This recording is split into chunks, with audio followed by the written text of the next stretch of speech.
का 19वां मंत्र पढ़ा गया।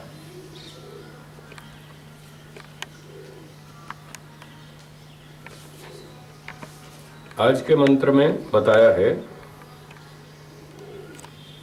हे सोम राजन, ईश्वर को संबोधन करके बताया गया है कि हे ईश्वर, आप, त्वम, आप, सोम, सबका सार निकालने वाले हैं। तो ईश्वर सबका सार निकालने वाला है। इसका अर्थ है कि ईश्वर सबका सार समझने वाला है। सार निकालने का मतलब यहाँ जूस निकालना नहीं।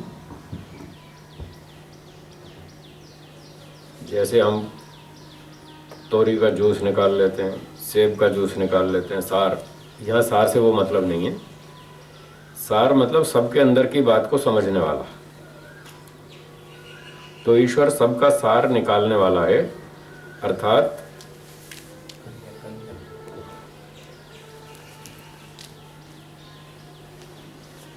सबको समझता है, सबके मन की बात को जानता है। फिर लिखा है प्राप्य स्वरूप। हे ईश्वर, आप प्राप्य स्वरूप हैं, प्राप्त करने योग्य हैं। ईश्वर प्राप्त करने योग्य है, जानने योग्य है। ईश्वर को प्राप्त करना चाहिए, अर्थात जानना चाहिए। स्थान की दृष्टि से तो सबको प्राप्त ही है। ईश्वर सर्वव्यापक है, सबको प्राप्त है, सबके अंदर विद्यमान है, इसलिए सबको प्राप्त है। स्थान की दृष्टि से ईश्वर दूर नहीं है। जहाँ हम हैं वहीं ईश्वर है, दोनों पास पास हैं, एक ही स्थान पर है।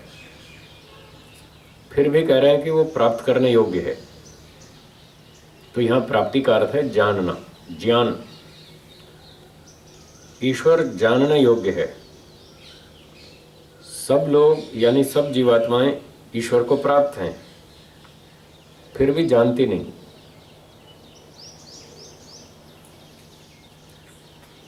एक व्यक्ति ताले की चाबी ढूंढ रहा था, इधर देखा उधर देखा, सब जगह देखा, चाबी नहीं मिली। चाबी उसकी जेब में थी, और जेब में नहीं देखा, और सब जगह ढूंढता रहा, अपनी जेब में नहीं देखा। तो चाबी उससे दूर तो नहीं है, चाबी तो प्राप्त है उसको, उसके पास ही है, पर उसको ज्ञान नहीं कि चाबी मेरी ही जेब में, और वो बाहर ढूंढ रहा है। यही स्थिति ईश्वर के संबंध में भी है सब लोगों की। ईश्वर सबके पास है, पर लोग जानते नहीं हैं कि ईश्वर हमारे पास ही है। वो उसको ढूंढने के लिए दूर दूर यात्राएं करते हैं। कोई 4 धाम की यात्रा कर रहा है, कोई बालाजी तिरुपति जा रहा है, कोई वैष्णो देवी जा रहा है, और कोई नासिक जा रहा है, कोई उज्जैन जा रहा है, कोई वाराणसी जा रहा है, कोई कहाँ जा रहा है, हरिद्वार जा रहा है। वो भगवान को ढूंढने के लिए जा रहा है। और वैसे बात करेंगे तो पूछेंगे भाई भगवान कहाँ रहता है, तो कहेंगे सब जगह। अरे भाई जब सब जगह रहता तो फिर वो दूर दूर क्यों जा रहे हैं? वो तो सभी जगह है, आपके पास भी है, जहाँ आप घर में रहते हैं वहाँ भी है। फिर इधर उधर जाने की क्या आवश्यकता है? फिर भी लोग जाते आते हैं, इसका मतलब है वो जानते नहीं। ये जो कहते हैं कि ईश्वर सब जगह रहता है, ये तो सिर्फ शाब्दिक बात है। शब्दों से स्वीकार करते हैं हाँ भगवान सब जगह रहता है, पर इस बात को वो समझते नहीं, जानते नहीं है कि ईश्वर वास्तव में सब जगह रहता है। जब सब जगह रहता है तो हमारे अंदर भी है, बाहर जाने की आवश्यकता ही नहीं है, और ये बाहर की क्रियाकलाप की कोई आवश्यकता ही नहीं है। अपने अंदर ही आंख बंद करके ईश्वर का ध्यान करें, ईश्वर वहीं मिल जाएगा। इसलिए कहा कि ईश्वर प्राप्त करने योग्य है, तो उसको प्राप्त करना चाहिए, मतलब जानना चाहिए। शास्त्रों का अध्ययन करें, लंबे समय तक अभ्यास करें, तपस्या करें, ईश्वर का ध्यान करें, व्यवहार में यम नियम का पालन करें, अच्छे काम करें, बुराई से बचें। इस तरह से काम करेंगे तो ईश्वर को हम जान लेंगे, समझ में आ जाएगा ईश्वर। और धीरे धीरे उसकी अनुभूति भी होने लगेगी। यह है प्राप्त करने का अभिप्राय, ईश्वर की अनुभूति करना। तो ईश्वर अनुभूति करने योग्य है। फिर बताया शांत आत्मा, त्वम शांत आत्मा, आप शांत आत्मा हो असि। त्वम सोम असि, आप शांत हो। सोम का अर्थ होता है शांत और शांति देने वाला। चंद्रमा को भी सोम कहते हैं, वो शांति देता है। जल, पानी को भी सोम कहते हैं, वो भी शांति देता है। जब कोई आदमी थोड़ा सा घबराहट में हो, दुखी हो, तो उसको थोड़ा पानी पिलाते हैं, पानी पियो, थोड़ी शांति मिलेगी। तो ईश्वर भी सोम है, वो भी शांति स्वरूप है, शांत है और शांति देता है। जो बेचारा उदास हो, परेशान हो, दुखी हो, वो एकांत में बैठकर भगवान का ध्यान करे, भगवान से प्रार्थना करे, उसकी स्तुति करे, तो ईश्वर उसको शांति देता है, शक्ति देता है और ज्ञान भी देता है। वो ईमानदारी से पूछे ईश्वर से कि मेरी ये समस्या चल रही है, मुझे कुछ समाधान बताएं, तो ईश्वर उसको समाधान भी बताता है, उसका रास्ता भी बताता है, ये करो। ईश्वर तो बताता है, आगे व्यक्ति स्वतंत्र है, वो उसकी बात सुने ना सुने, ईश्वर की सुझाव माने ना माने, वो उसकी इच्छा है। लेकिन ईश्वर अपना काम पूरा करता है, वो बताता रहता है। ईश्वर तो बिना पूछे भी बताता ही रहता है सारे दिन। जब कोई व्यक्ति गलत योजना बनाता है तो उसको भय, शंका, लज्जा ईश्वर तत्काल उत्पन्न करता ही रहता है, वो पूछे या ना पूछे, ईश्वर का काम जारी रहता है। और कोई अच्छी योजना बनाता है व्यक्ति अच्छा काम करने की, तो ईश्वर उसको आनंद, उत्साह, निर्भयता, ऐसी ऐसी अनुभूतियां कराता रहता है अंदर अंदर मन में। इस प्रकार से ईश्वर अपनी सूचना पूरी देता है, उसमें कोई कसर नहीं छोड़ता। अब तो व्यक्ति की अपनी इच्छा है, उसकी जिम्मेदारी है कि वो ईश्वर की सूचनाओं से लाभ उठाए या ना उठाए।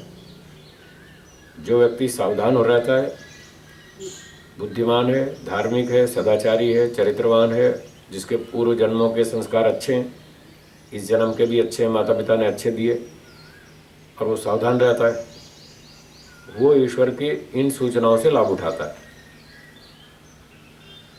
तो जब कोई वो गलत योजना बनाता है, ईश्वर उसको सूचना देता है ये गलत है, उसके भय अंदर भय, शंका, लज्जा उत्पन्न करता है, तो वो सावधान हो जाता है, भाई ये काम ठीक नहीं है, नहीं करना। वो उस काम को बंद कर देता है और उस गलती से बच जाता है। और अगर वो अच्छी योजना बनाता है सेवा की, परोपकार की, तो ईश्वर उसको आनंद, उत्साह देता है अंदर से, वो ईश्वर की सूचना है। तो जो सावधान व्यक्ति है वो उसका लाभ उठा लेता है और वो उसका पालन करता है, उस काम को कर लेता है। ऐसे व्यक्ति सारा दिन खुश रह सकता है, खूब आनंदित रह सकता है। ईश्वर के सुझाव को सुनते रहो, मानते रहो, उसके अनुसार चलते रहो, सारा दिन व्यक्ति खुश रह सकता है। तो इस प्रकार से ईश्वर शांत आत्मा है, शांत स्वरूप है, शांति देता है, सुख देता है, आनंद देता है और भय को दूर करता है। अच्छे काम करेंगे तो निर्भयता आदि सब गुणों की प्राप्ति ईश्वर से होती है। फिर कहते हैं सतपति ही, आप सतपति हैं। सत का मतलब अच्छे लोग, सत्पुरुष।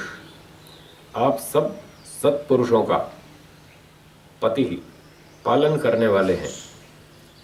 जो अच्छे लोग हैं आप उनका पालन करते हैं। पालन का अर्थ है रक्षा करना। तो ईश्वर अच्छे लोगों की रक्षा करता है, जो खराब लोग हैं उनको दंड देता है। यहाँ रक्षा से तात्पर्य या पालन से तात्पर्य है उनको विशेष सुविधा देना। जो अच्छे काम करते हैं उसको कर्म का फल मिलना चाहिए। ईश्वर न्यायकारी है, जो अच्छे काम करते हैं ईश्वर उनको विशेष सुविधा देता है, उनको सुख देता है, शांति देता है, उत्साह बढ़ाता है। इस तरह से उनका पालन करता है, उनकी बुद्धि को बढ़ाता है, उनके ज्ञान विज्ञान को बढ़ाता है। इस प्रकार से ईश्वर सत्पुरुषों का पालन करने वाला है। और जो दुष्ट पुरुष हैं, गलत काम करते हैं, झूठ, छल, कपट, चोरी, बेईमानी आदि आदि इस तरह के बुरे काम करते हैं, और भी खराब काम करते हैं, इससे भी खराब काम बहुत सारे हैं, तो ईश्वर उनको दंड देता है।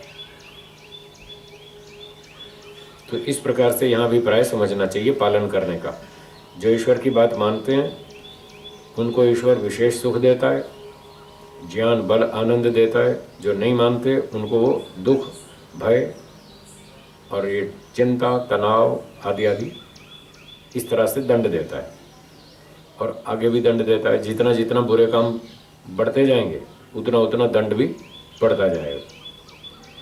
इस प्रकार से वो पालन करता है। तो जो अच्छे काम करने वाले हैं ईश्वर उनकी रक्षा करता है। फिर कहते हैं त्वम राजा, हे ईश्वर आप सबके राजा हैं। ये तो सरल बात है, सभी जानते हैं ईश्वर सबका राजा है, सबके कर्मों का अध्यक्ष है, सबका न्यायाधीश है, सबके कर्मों का हिसाब रखता है। ठीक समय आने पर वो सबके कर्मों का फल देता है, इसलिए वो सबका राजा है।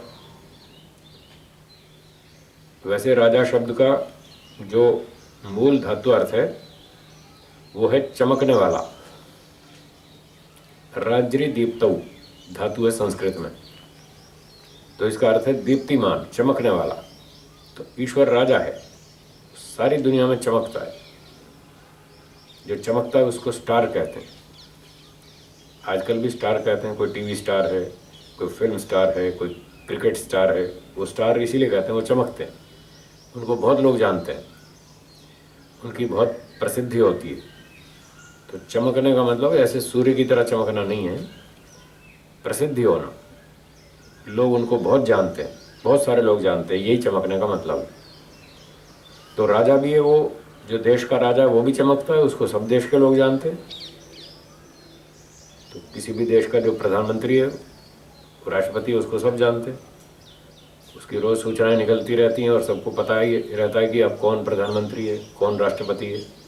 तो वो सब में चमकता है, इसलिए उसको राजा कहते हैं। ईश्वर भी राजा है, वो सारी दुनिया में चमकता है।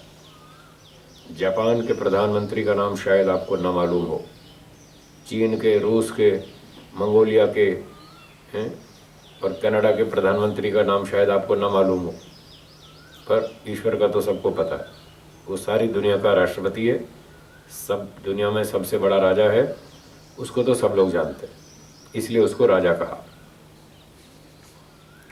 उत और वृत्रहा, और हे ईश्वर आप वृत्र का हनन करने वाले हैं। हा माने हनन करने वाला, नष्ट करने वाला। और भी इसके अर्थ हैं वृत्रहा के। तो वृत्र कहते हैं बादल को, मेघ। तो महर्षि दयानंद जी लिखते हैं वृत्रहा, मेघ के रचक हो, मेघ के रचने वाले, बनाने वाले, और धारक हो और मारक हो, तीनों बातें हैं।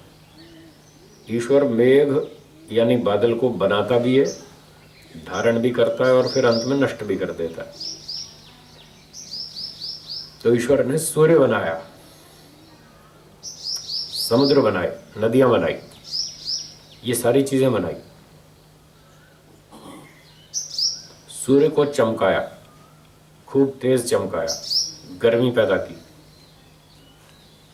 इस प्रकार से सूर्य की गर्मी से जो समुद्र और नदियां हैं, इनका पानी ऊपर उठता है, भाप बन करके ऊपर उठता है, और वो ऊपर उठता है और हवा के साथ ऊपर चलता जाता है, बादल बन जाता है। इस प्रकार से ईश्वर मेघ का रचक है, रचना करने वाला, बनाने वाला। और फिर वो बादलों को हवा में उड़ाता रहता है। एक खास तापमान पर हवा में बादल उड़ते रहते हैं, वो ईश्वर ने सारी व्यवस्था कर रखी है। तो समुद्रों से, नदियों से, तालाबों से ईश्वर पानी को ऊपर उठाता है, बादल बनाता है, फिर हवा में उनको तैराता रहता है, वो तैरते रहते हैं, बादल चलते रहते हैं, और जब वो भारी हो जाते हैं, बादल भारी हो जाते हैं, मोटे मोटे हो जाते हैं, फिर वो भार के कारण ज़मीन पर गिर पड़ते हैं, तो वो बादल नष्ट हो जाते हैं, वर्षा हो जाती है। इस प्रकार से ये सारी व्यवस्था ईश्वर की बनाई हुई है।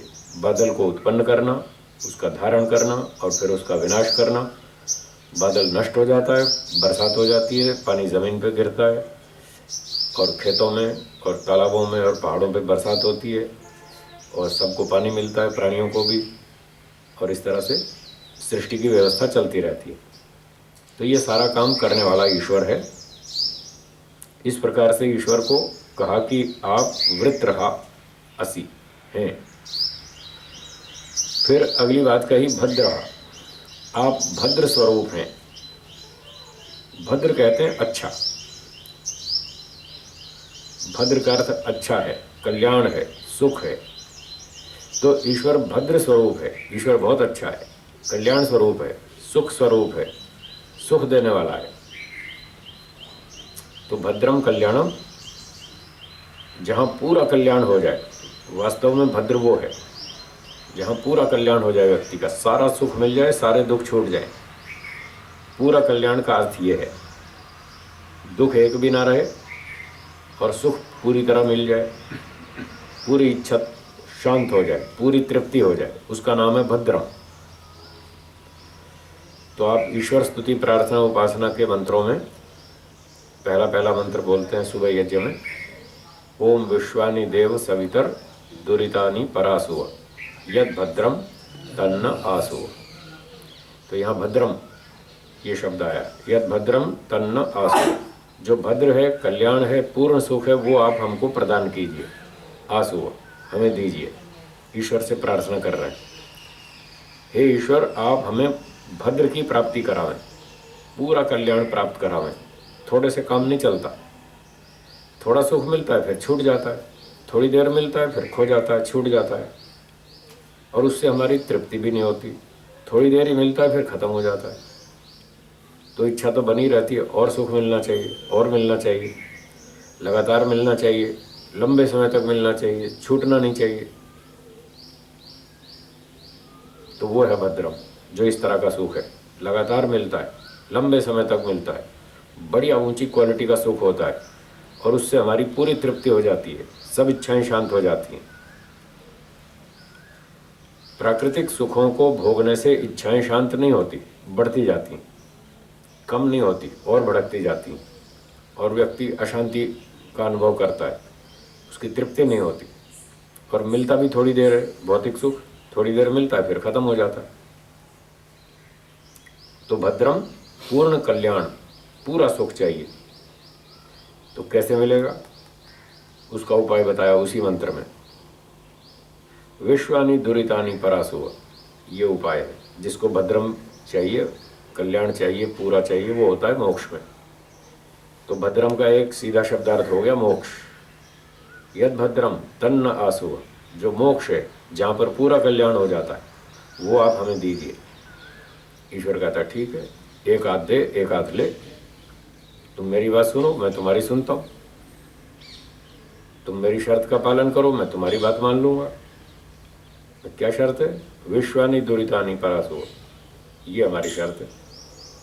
जितने दोष बुराइयां हैं, अविद्या राग द्वेष काम क्रोध लोभ ईर्ष्या अभिमान, जितनी सब दोष हैं, विश्वानि दुरितानि, इनको परासुव, इनको दूर कर दो, मैं मोक्ष देता हूँ, ले लो।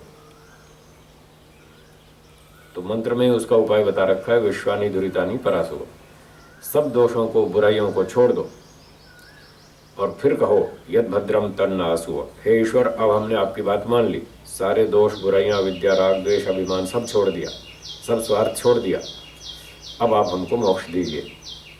तो ईश्वर कहता है ठीक है, मैं दे दूंगा, और ले जाओ।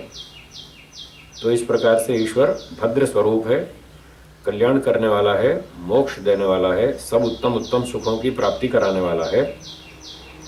और अंत में कहा त्वम क्रतु, और आप सब जगत के कर्ता हो। क्रतु कर्म करने वाला, कर्ता। तो ईश्वर को क्रतु नाम से भी कहते हैं। ईश्वर सब जगत का कर्ता है, सारा संसार ईश्वर ने बनाया, सूर्य चंद्रमा पर्वत नदियाँ समुद्र तारे और बड़े बड़े लोक लोकांतर, बड़े बड़े सौरमंडल, बड़ी बड़ी आकाशगंगाएं, और तरह तरह के पेट्रोलियम पदार्थ, धातुएं, खनिज पदार्थ, और मनुष्य पशु पक्षियों के प्राणियों के शरीर, ये सब परमात्मा ने बनाए। हमारे कर्मों का फल देने के लिए बनाए। हमने जो पीछे कर्म कर रखे थे उनका फल देने के लिए ईश्वर ने ये सृष्टि बनाई। और फिर आगे ये बताया कि पिछले तो कर्मों का फल भोग लो और आगे मोक्ष की प्राप्ति करो।